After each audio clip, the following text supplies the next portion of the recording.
शांति। आज है 19 मई 2025 की साकार मुरली है। बाबा बोले, मीठे बच्चे, श्रीमत ही तुमको श्रेष्ठ बनाने वाली है, इसलिए श्रीमत को भूलो मत। अपनी मत को छोड़ एक बाप की मत पर चलो। आज का प्रश्न है, पुण्य आत्मा बनने की युक्ति क्या है? उत्तर है, पुण्य आत्मा बनना है तो सच्ची दिल से प्यार से एक बाप को याद करो। दूसरा, कर्म इंद्रियों से कोई भी विकर्म न करो। सबको रास्ता बताओ। अपनी दिल से पूछो, ये पुण्य हम कितना करते हैं? अपनी चेकिंग करो।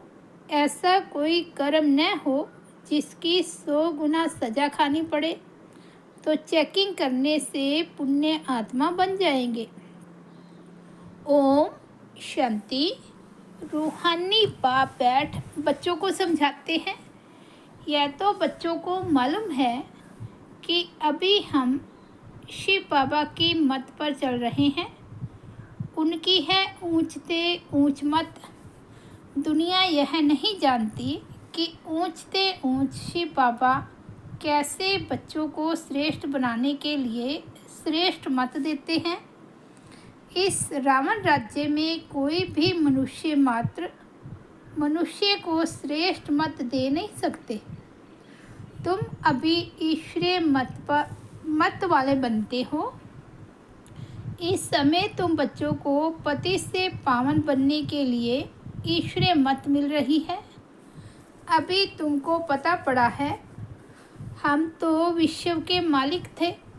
यह ब्रह्मा जो मालिक था उनको भी पता नहीं था। विश्व के मालिक फिर एकदम पतित बन जाते हैं। यह खेल बहुत अच्छी रीति बुद्धि से समझने का है। राइट रॉन्ग क्या है, इसमें है बुद्धि की लड़ाई। सारी दुनिया है रॉन्ग, एक बाप ही है राइट, सच बोलने वाला। यह तुमको सचखंड का मालिक बनाते हैं, तो उनकी मत लेनी चाहिए। अपनी मत पर चलने से धोखा खाएंगे, परंतु वह है गुप्त, है भी निराकार। बहुत बच्चे गफलत करते हैं, समझते हैं यह तो दादा की मत है। माया श्रेष्ठ मत लेने नहीं देती है। श्रीमत पर चलना चाहिए ना। बाबा, आप जो कहेंगे वह हम मानेंगे जरूर, परंतु कई मानते नहीं हैं। नंबरवार पुरुषार्थ अनुसार मत पर चलते हैं, बाकी तो अपनी मत चला लेते हैं। बाबा आए हैं श्रेष्ठ मत देने।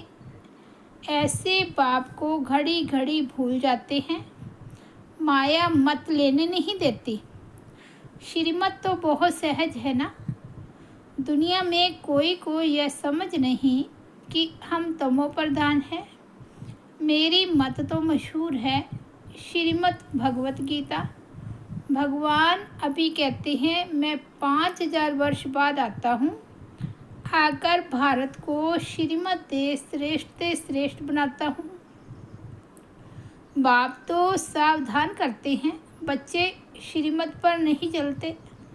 बाप रोज रोज समझाते रहते हैं, बच्चों श्रीमत पर चलना भूलो मत। इन ब्रह्मा की तो बात ही नहीं, उनकी बात समझो। वही इन द्वारा मत देते हैं, वही समझाते हैं। खान पान खाते नहीं, कहते हैं मैं अभोक्ता हूँ। तुम बच्चों को श्रीमत देता हूँ, नंबर 1 मत देते हैं, मुझे याद करो। कोई भी विकर्म नहीं करो। अपने दिल से पूछो, कितना पाप किया है? यह तो जानते हो सबका पापों का घड़ा भरा हुआ है। इस समय सभी रॉन्ग रास्ते पर हैं। तुम्हें अभी बाप द्वारा राइट रास्ता मिला है।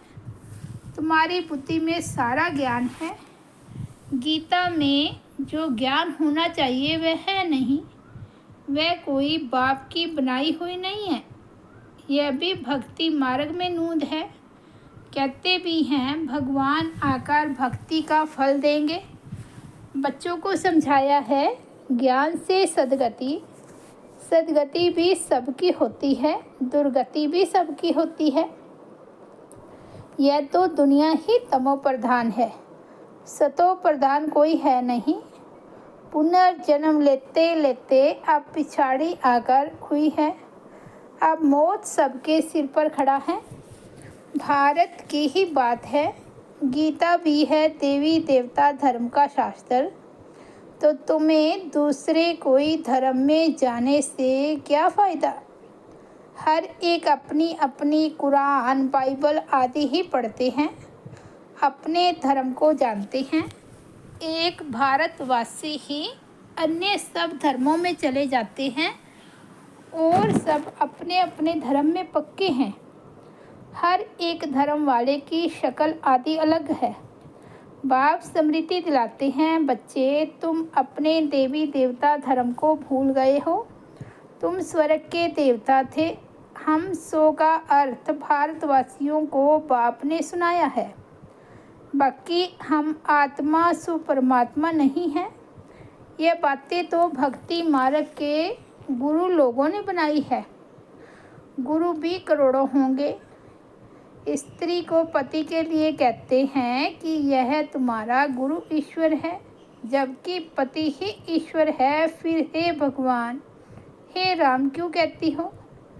मनुष्यों की बुद्धि बिल्कुल ही पत्थर बन गई है। ये खुद भी कहते हम भी ऐसे थे। कहाँ बैकुंठ का मालिक श्री कृष्ण, कहाँ फिर उनको गाँव का छोरा कह दिया है। श्याम सुंदर कहते हैं, अर्थ थोड़े ही समझते।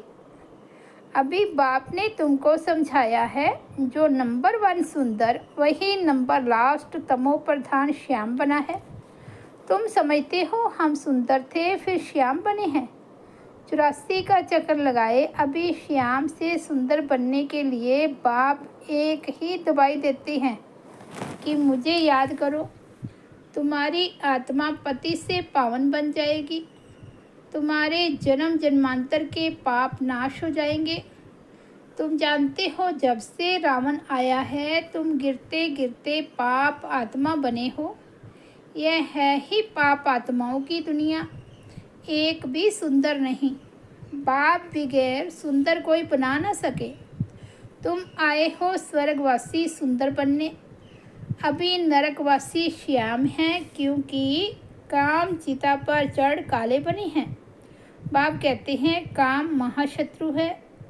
इन पर जो जीत पाएंगे वही जगत जीत बनेंगे। नंबर 1 है काम, उनको ही पतित कहा जाता है।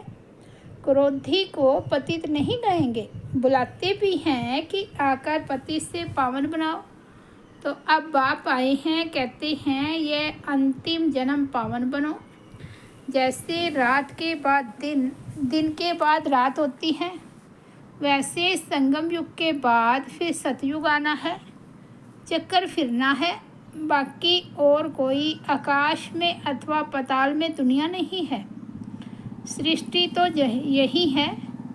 सतयुग त्रेता यहाँ ही है। झाड़ भी एक ही है और कोई हो नहीं सकता। ये सब गपोड़े हैं जो कहते हैं अनेक दुनियाएं हैं। बाप कहते हैं ये सब है भक्ति मार्ग की बातें। अब बाप सत्य बात सुनाते हैं। अब अपने अंदर देखो, हम कहाँ तक श्रीमत पर चल सतो प्रधान अर्थात पुण्य आत्मा बन रहे हैं। सतो प्रधान को पुण्य आत्मा, तमो प्रधान को पाप आत्मा कहा जाता है। विकार में जाना पाप है। बाप कहते हैं अब पवित्र बनो। मेरे बने हो तो मेरी श्रीमत पर चलना है। मुख्य बात है कोई पाप नहीं करो। नंबर 1 पाप है विकार में जाना। फिर और भी पाप बहुत होते हैं। चोरी चकारी ठगी आदि बहुत करते हैं। फिर बहुतों को गवर्नमेंट पकड़ती भी है। अब बाप बच्चों को कहते हैं तुम अपने दिल से पूछो, हम कोई पाप तो नहीं करते हैं। ऐसे मत समझो हमने चोरी की व रिश्वत खाई तो यह बाबा तो जानी जाननहार है। सब जानते हैं, नहीं, जानी जाननहार का अर्थ कोई यह नहीं है। अच्छा, कोई ने चोरी की, बाप जानेंगे फिर क्या? जो चोरी की उसका दंड 100 गुना हो ही जाएगा। बहुत बहुत सजा खाएंगे, पद भी भ्रष्ट हो जाएगा। बाप समझाते हैं ऐसे अगर काम करेंगे तो दंड भोगना पड़ेगा। कोई ईश्वर का बच्चा बनकर फिर चोरी करता, शिव बाबा जिससे इतना वर्षा मिलता है उनके भंडारे से चोरी करता, यह तो बहुत बड़ा पाप है। कोई कोई में चोरी की आदत होती है, उनको जेल बर्ड कहा जाता है। यह है ईश्वर का घर, सब कुछ ईश्वर का है ना। ईश्वर के घर में आते हैं बाप से वर्षा लेने, परंतु कोई कोई की आदत हो जाती है, उसकी सज़ा 100 गुना बन जाती है। सजाएं भी बहुत मिलेगी और फिर जन्म पे जन्म डल्टी घर में जाए जन्म लेंगे तो अपना ही नुकसान किया ना।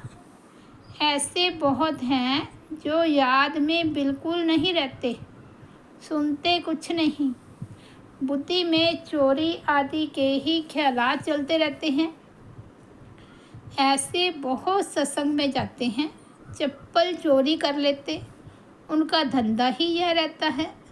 जहाँ सत्संग होता वहाँ जाकर चप्पल चोरी कर ले आएंगे। दुनिया बिल्कुल ही डर्टी है। यह है ईश्वर का घर। चोरी की आदत तो बहुत खराब है। कहा जाता है कख का चोर सो लख का चोर।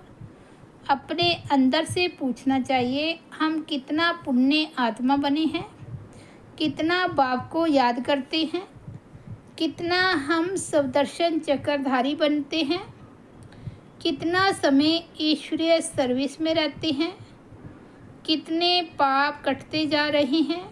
अपना पोता मेल रोज देखो, कितना पुण्य किया, कितना योग में रहा, कितनों को रास्ता बताया। धंधा आदि तो भल करो, तुम कर्म योगी हो, कर्म तो भल करो। बाबा यह बैजेज बनाते रहते हैं। अच्छे अच्छे लोगों को इस पर समझाओ। इस महाभारत लड़ाई द्वारा ही स्वर्ग के गेट्स खुल रहे हैं। श्री कृष्ण के चित्र में नीचे लिखत बड़ी फर्स्ट क्लास है, परंतु बच्चे अभी इतना विशाल बुद्धि नहीं हुए हैं। थोड़ा ही धन मिलता है तो नाचने लग पड़ते हैं। कोई को जास्ती धन होता है तो समझते हैं हमारे जैसा कोई नहीं होगा। जिन बच्चों को बाप की परवाह नहीं, उन्हें बाप जो इतना अविनाशी ज्ञान रत्नों का खजाना देते हैं उसकी भी कदर नहीं रहती है। बाबा एक बात कहेगा वह दूसरी बात कर लेते। परवाह ना होने कारण बहुत पाप करते रहते हैं, श्रीमत पर चलते नहीं, फिर गिर पड़ते हैं। बाप कहेंगे यह भी ड्रामा उनकी तकदीर में नहीं है। बाबा तो जानते हैं ना, बहुत पाप करते हैं। अगर निश्चय हो कि बाप हमको पढ़ाते हैं तो खुशी रहनी चाहिए। तुम जानते हो हम भविष्य नई दुनिया में प्रिंस प्रिंसेस बनेंगे तो कितनी खुशी रहनी चाहिए। परंतु बच्चे तो अभी तक भी मुरझाते रहते हैं, वह अवस्था ठहरती नहीं है। बाबा ने समझाया है विनाश के लिए रिहर्सल भी होगी, क्लेम्टिस भी होगी, भारत को कमज़ोर करते जाएंगे। बाप खुद कहते हैं यह सब होना ही है, नहीं तो विनाश कैसे होगा। बर्फ़ की बरसात पड़ेगी, फिर खेती आदि का क्या हाल होगा। लाखों मरते रहते हैं, कोई बतलाते थोड़े ही हैं। तो बाप मुख्य बात समझाते हैं कि ऐसे अपने अंदर जांच करो, मैं कितना बाप को याद करता हूँ। बाबा आप तो बड़े मीठे हो, कमाल है आपकी। आपका फरमान है मुझे याद करो तो 21 जन्म के लिए कभी रोगी नहीं बनेंगे। अपने को आत्मा समझ बाप को याद करो तो मैं गारंटी करता हूँ सन्मुख बाप तुमको कहते हैं, तुम फिर औरों को सुनाते हो। बाप कहते हैं मुझ बाप को याद करो, बहुत प्यार करो, तुमको कितना सहज रास्ता बताता हूँ पति से पावन होने का। कोई कहते हैं हम तो बहुत पाप आत्मा हैं।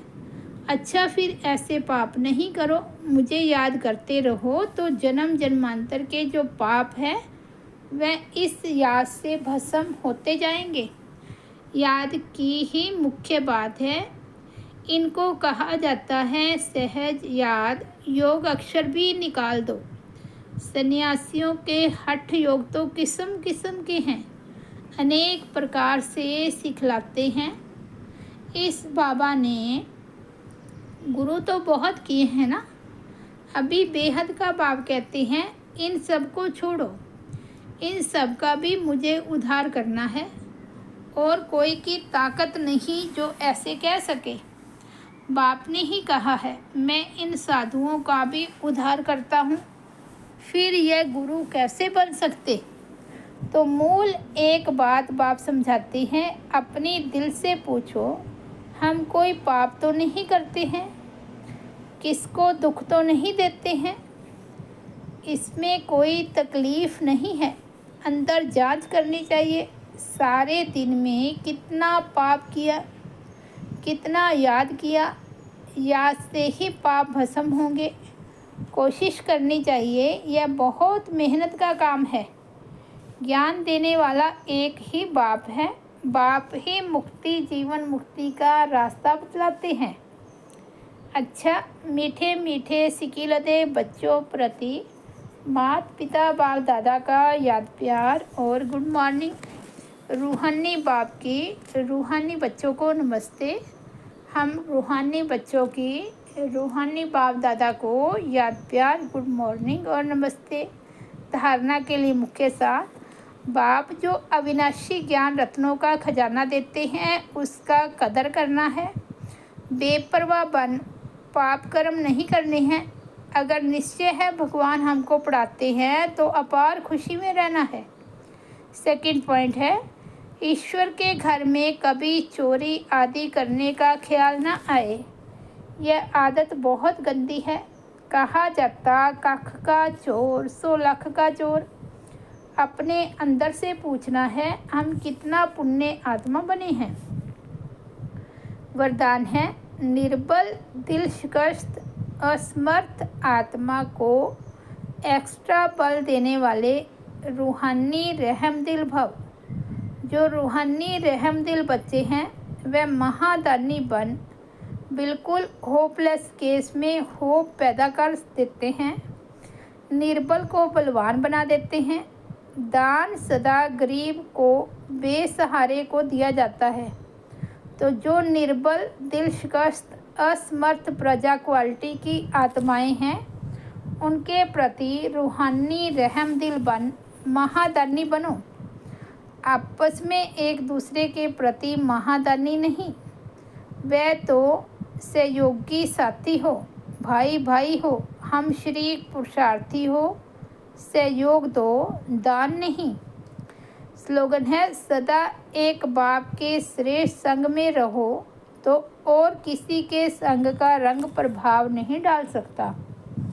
अव्यक्त इशारे, रूहानी रॉयल्टी और प्योरिटी की पर्सनैलिटी धारण करो। प्योरिटी के साथ साथ चेहरे और चलन में रूहानियत की पर्सनैलिटी को धारण कर इस ऊंची पर्सनैलिटी के रूहानी नशे में रहो।